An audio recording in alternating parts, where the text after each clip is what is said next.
most people would imagine that if you came from Brisbane that you'd only ever played rugby league, but the fact is that back in the 1960s, when I was in my youth, there were pockets of Brisbane where they pretty much solely played Aussie rules, and I happened to, my parents happened to live in one of them. It was called Sherwood, and there was a football club who adopted the Magpies jersey. So they were the Sherwood Magpies, and my whole family became involved. I had 3 younger brothers who all in turn played for that club, and my dad was president at one stage for quite a long period of time, and my mother was very involved in the social side of things. So that was a fantastic introduction to sport. In fact, I remember my mother's frustration. She would always want us to get us off to church on a Sunday morning, and we would go reluctantly, but I'd have to be honest and say that I spent the majority of the time sitting in church daydreaming about the game that afternoon. We used to play on Sundays. So where we go from there is at the end of primary school, my parents gave me the opportunity to go to a private school, Brisbane Grammar, and if you go to Brisbane Grammar, you play rugby. I kept up my Aussie rules. I used to play, most instances I'd probably have 2 games on a weekend, but as I got older, it became more difficult to do that, and so I pretty much focused on the rugby. So that takes me through to like year 12. We had rugby is huge in Brisbane Grammar. It certainly was in those days, and we had fantastic afternoons where the whole school was actually compulsory to come and watch. And I actually tried to reproduce some of these things in my kids' school down here. I just had such a wonderful experience. So that sort of takes me through to the end of year 12. I, at that point, was playing Aussie rules. There was a senior team called Western Districts, and it just so happened that I was down the park one afternoon and they were having a practice match, and they were short, and somebody hailed me and said, "Do you want to have a run?" So I said, "Yeah, fine." Anyway, I obviously did something that impressed the new captain coach, a bloke called Neil Davies, who was a South Australian champion. And he said, would I be available for the competition if I was considered good enough? And I agreed to make myself available. So that then meant that I actually played a couple of games senior Australian rules football in Brisbane at the age of about 15, which I think was some sort of record at the time, and so far as I'm aware, it remains a record. I only played twice. I got injured in the second game. In fact, it was ridiculous. I shouldn't have played at all. It was far too immature for it. But I guess he saw something in me that took a bit longer to come out than he was expecting. After a couple of years of playing with Western Districts in the senior competition, I had a mate who was a Rugby Union player, played in the state team, and his name's Robbie Morgan, and he said to me, what do you reckon about come down to Valley's Rugby League football club? And so just out of curiosity, I agreed to do that. Anyway, we got down there, and there's a bit of touch footy being played, and I guess once again somebody saw something in the way I was playing which made them feel optimistic that I'd be able to hold up my end. And so that was 1970, and I'd played my first and only season of rugby league. I'd played underage rugby union and represented the state.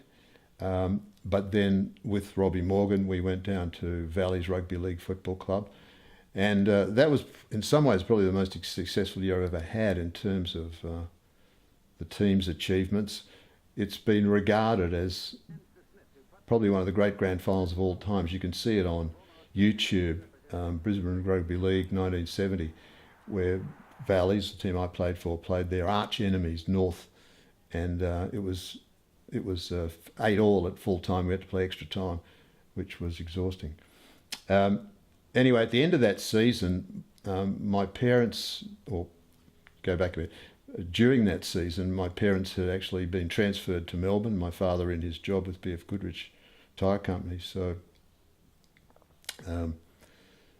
once I'd completed my studies, I elected to join them. So I had a choice. I got an offer from Sydney to play rugby league with Norths in Sydney, but I never was a Sydney sort of person. So and I'm very much a home family type of bloke. So I rejected opportunities to go to play rugby league in Sydney, and chose to return to the family, who are all in Melbourne.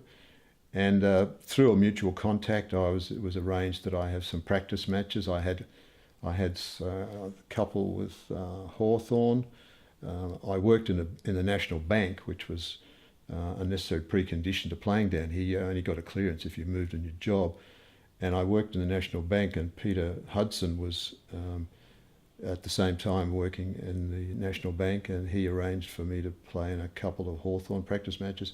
And there was another chap who arranged for me to have a couple of games at Essendon. So eventually I was left with a choice between those two clubs. And I suppose at the time I thought, look, let's not bite off more than we can chew here. I'll just go for Essendon, who weren't going great at that stage in comparison to Hawthorn. So anyway, I was happy enough with that choice. I was able to make the firsts in round 12, played against Footscray at Footscray on David Thorpe, and played 92 games in succession out of a total of 104. And that just about takes me to the point where I was then, after my 6th year, gotten a bit restless. I just found the thought of, another pre-season, I was just about done.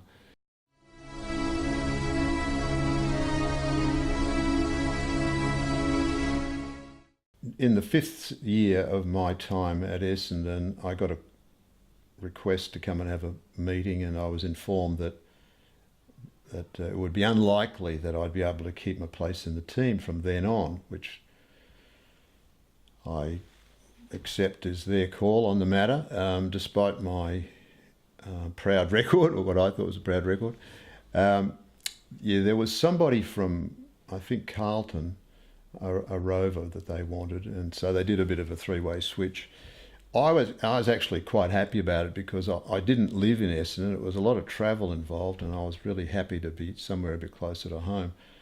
And I'd also taken a bit of a liking to the Melbourne jersey. So mid-season I swapped across and had a season and a half. So I had 4.5 seasons at Essendon, and I had a season and a half at Melbourne.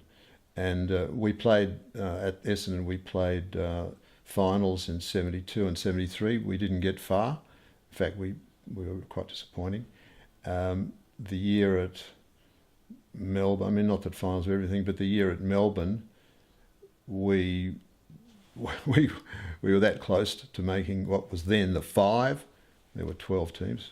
The top 5 went to play through the finals. So, so that took me through to the end of my AFL career. And I guess the reason that I was open to the thought of coaching down at Camberwell was that,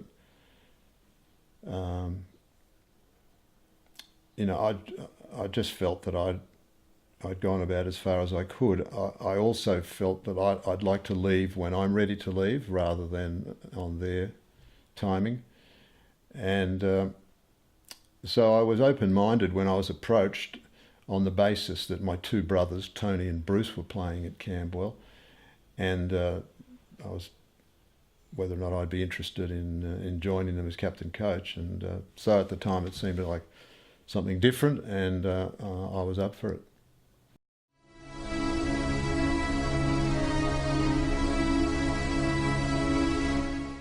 We arrived at Camberwell in 1977. First practice was a nightmare. We had about 10 players there, and I thought, oh my God, I've made a blue here where there's no material to work with. So the first thing really was to try and get the word around that we're actually operating and that we're ready to start, and people eventually started to make their way down to and attend some practices. I don't remember much about 1977, to be perfectly honest. I know we came third, which wasn't a bad effort, and what it did was, I guess, make me realise that we were short a few players, and so I guess I'd already known Ross Wright. We'd played at Essendon together, and I'd also known Neil Chamberlain. He'd played at Melbourne, so we'd played together. So it just so happened that they were open-minded to coming to Camberwell as well as, and they both turned out to be fantastic acquisitions on the long term.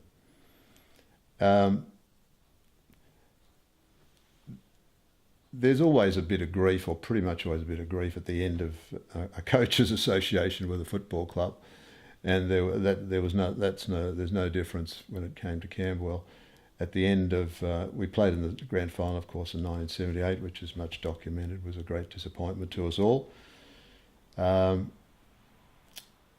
to win grand finals, everything's got to run pretty smoothly, and things didn't run smoothly that day, mainly through injury. Jeff Simpson didn't play. Neil Chamberlain was injured. I'd been home crook all week with the flu.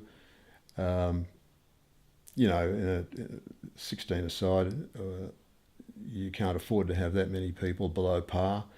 And despite some great efforts from our forwards, including Happy, who kicked, I think, 5, and my brother Bruce, who almost stole the game in the last quarter, but it wasn't to be. And anyway, I was assuming I would be continuing on the following season based on what had been pretty good results, and there's also been a big contribution by my father. He was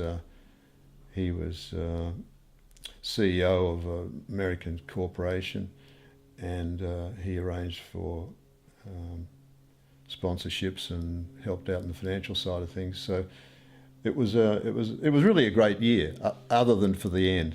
And the Smith family enjoyed the experience. My daughter was born, and she was always there, and people got to know and love her. And so, other than from the bit of last grief, and unfortunately, I guess that meant too that I wasn't able to stay on, and I guess my pride wouldn't have permitted me to do so. So I got an offer from Brunswick, and my brother Bruce, out of loyalty toward me, was also, he came across to Brunswick as well. And we had a couple of good years there, including, again, it's not everything, but we won a premiership there.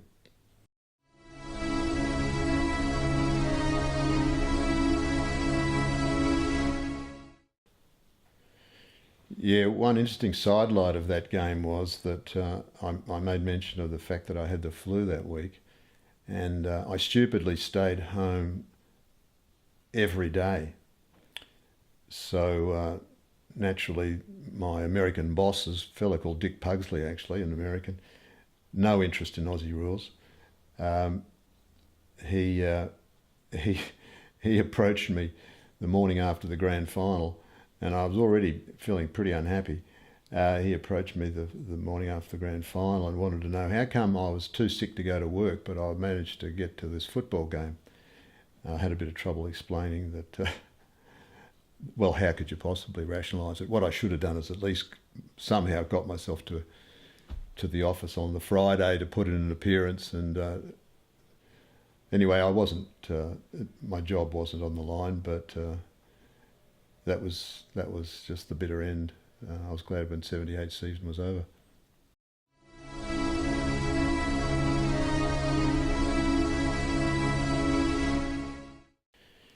Well, I think things changed. I think I was a very attacking footballer.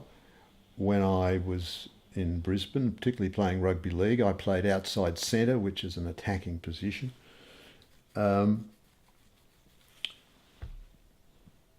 When I went to Essendon, the first couple of games I played in the centre. So at that point, I think I was an attacking player.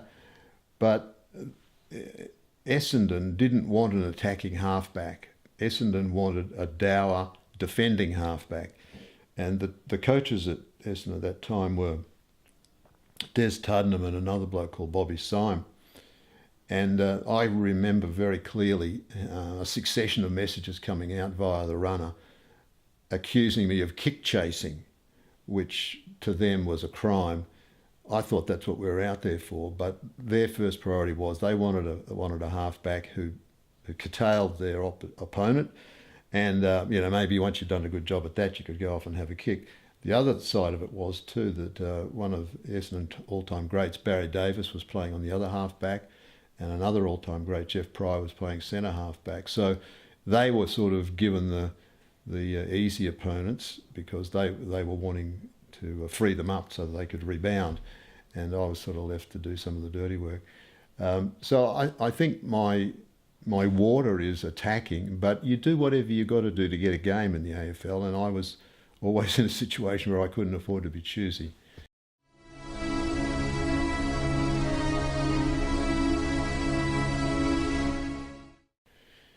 Yeah, so during the period I was at Camberwell, I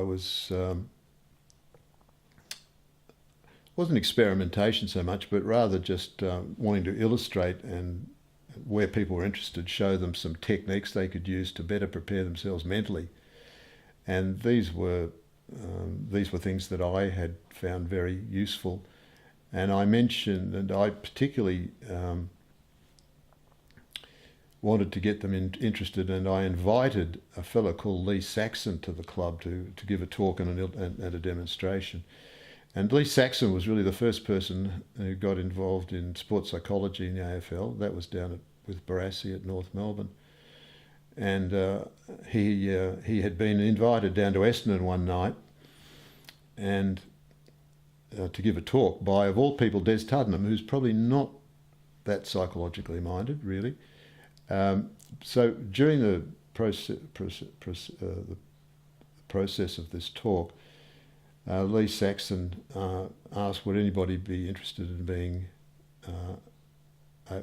prepared to be a subject while I give a demonstration? So probably a bit out of character, I said, yes, no, I'll be interested to have a go at that. So in front of the rest of the club, he hypnotised me and gave some examples of hypnotic suggestions. Anyway, that was the beginning of a long relationship. Lee worked out of an office in St Kilda Road, and I used to go and have lunch with him quite often, and we got to know one another quite well. And one day he said to me, well, look, he said, you show a lot of interest in psychology, and if you're interested in getting into the business, I'll help you out if you want to go and get your qualifications, which unfortunately was a 6-year job. But anyway, I eventually did that. And so what I was introducing to the players at Camberwell was things like relaxation sessions where we mentally rehearse doing certain things strategically or technically. I used to have some particular things that I used to mentally practice before games, and usually say Thursday or Friday, you might just spend quarter an hour, just get into a nice relaxed state, imagine that the game's on, and see yourself doing whatever it is that you'd like to be able to do better. Of course, I also fulfilled a role as a sports psychologist. Later, I had a year at Collingwood and I had a year at North Melbourne. But at Camberwell, it was all a bit new, and there were plenty of cynics, and attempting to get a group relaxation session going without people tickling one another or laughing or various other sort of distractions. But like in a group of 30 people, you'll always get some interested, some not so interested, and some in the middle. And in a number of cases, if they were interested, I used to just make a little cassette for them and say, like, give it to them to play each, maybe if we're playing on a Sunday to maybe Thursday or Friday. I would never suggest do it on the day, just give your mind a chance to relax. But anyway, some of the players found that interesting and useful.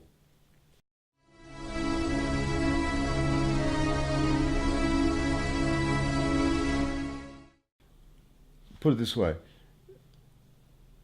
a lot of the players that I coached had grown up together, gone to school together, had really long-standing relationships, and I know I'm pretty sure they still see a lot of one another. I didn't have that sort of background relationship with them, and I don't see them, and when things finish the way they finished, you don't even sort of say goodbye to everybody. Everybody just, goes off into the dark of night, and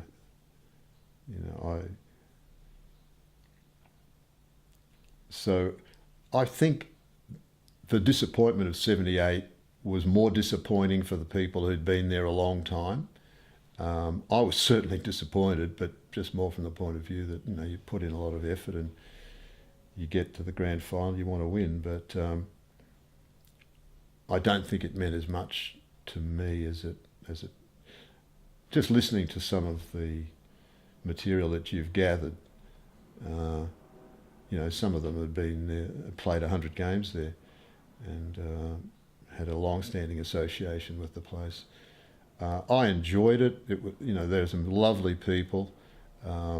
We had good fun at times, and I think we had quite a lot of success, and even to the point where Graham Phillips and I got on very well as sort of joint coaches, and I have mainly favourable recollections of the interactions that we had, and I'm really sorry that it panned out the way it did, and that I had to sort of, with my tail between my legs, go across to Brunswick.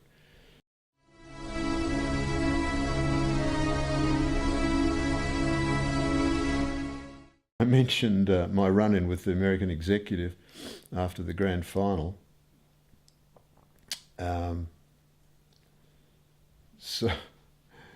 So that was, I actually spent 10 years in the motor manufacturing industry, about 5 years with Ford and about 5 years with General Motors.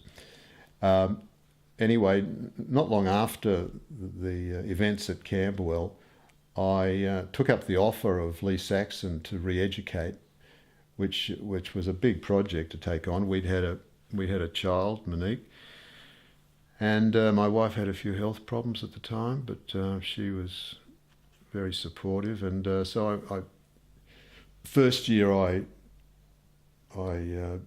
studied part-time psychology, and just needing to speed it up a bit, I then went full-time, and so over the next 4 or 5 years, to practice as a clinical psychologist, you've got to have a master's degree. So the main focus of my life, to be honest, during the Brunswick days and afterwards, was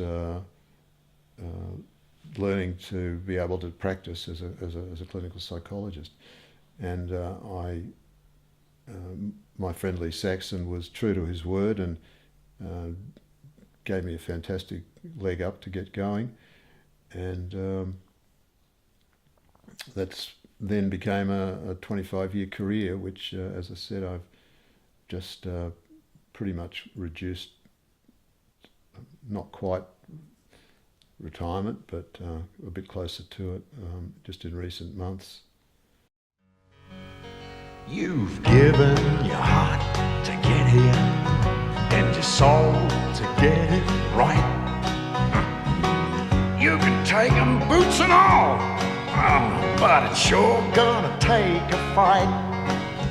When you spend all week getting to your peak, you're gonna have your say. You bet. On Sunday, it's the VFA. It's Sunday, you're gonna make your play for the VFA. Today you're gonna fly. It's Sunday for the VFA. It's Sunday.